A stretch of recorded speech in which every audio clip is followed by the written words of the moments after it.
The following incident occurred last Sunday.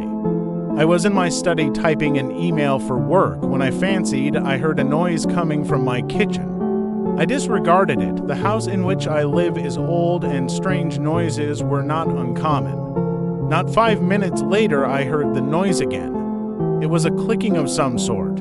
I broke out into a cold sweat. It was the sound of the back door unlocking. I opened my desk, pulled out my revolver, and closed the drawer. I stood up and quietly made my way to the door of my study. I carefully opened the door and stepped into the hall. Darkness greeted me, thick and awful, a shroud hiding whomever was lurking in my house. Then again, the darkness was my protector as well. Knowing my house like the back of my hand, I didn't bother turning on the lights.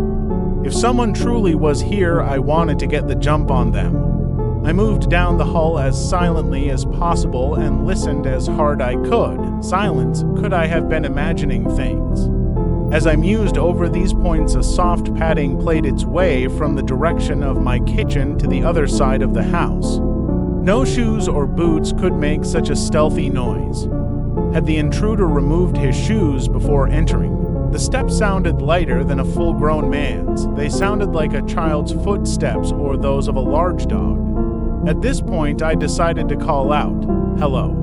I bellowed loudly, the volume of my voice causing me to recoil. "Get a hold of yourself, man," I whispered to myself. I yelled out again. "I am armed and the police are on their way. Stupid me. Why hadn't I called the police when I was in the study?" I made my way to the kitchen, entered slowly, and saw that I was very much alone. Everything seemed to be in its place, yet when I turned the lights on I had to choke down a scream. The back door I had double locked for the night only 2 hours before it lay wide open. Adding to the horror, I discovered 2 sets of small, muddy barefooted prints leading to the stairs. I closed the door quietly. Who the fuck is in my house? I thought, my mind beginning to race, and how did they undo the locks? I decided I would follow the footprints and a new sound impressed itself upon my ears. The sound of muffled conversation came from above. Whoever was in my house had made their way to the upstairs bedroom. I steeled my nerves and swallowed the lump in my throat. This was my house. Whoever was whispering in my bedroom was invading my privacy and threatening my safety. I had to deal with it. I made to the bottom of the steps, switched on the light, and yelled, "Show yourself." Weighted silence greeted me. "I have a gun and I will use it. Surrender yourself." My adrenaline began to pump, and no longer cautious, I took the stairs to by 2, slammed open my bedroom door, and leveled the gun at nothing. My large bedroom, the only room on the second floor, was entirely empty.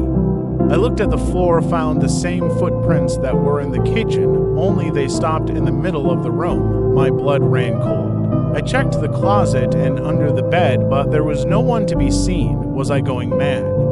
I made my way back into hall when the door suddenly slammed closed behind me.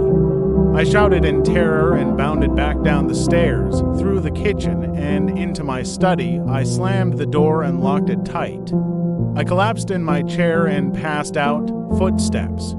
I awoke just in time to hear them pad their way down the stairs, across the kitchen, and, to my horror, stop outside my study door.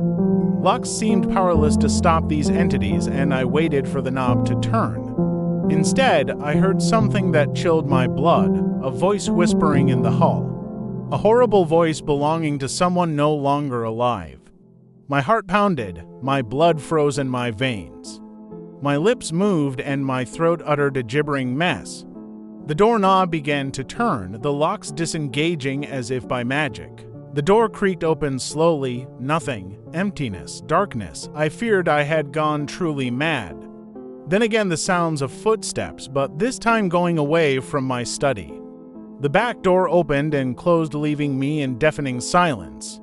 After what seemed like an eternity, I stood and shakily made my way to the kitchen. The light was still on and nothing seemed out of order. The back door was closed and I could see that the lock was again engaged. Looking around, I noticed a piece of paper on the table. I moved closer, picked up the note, and began to laugh horribly. It read, "Sorry, wrong house."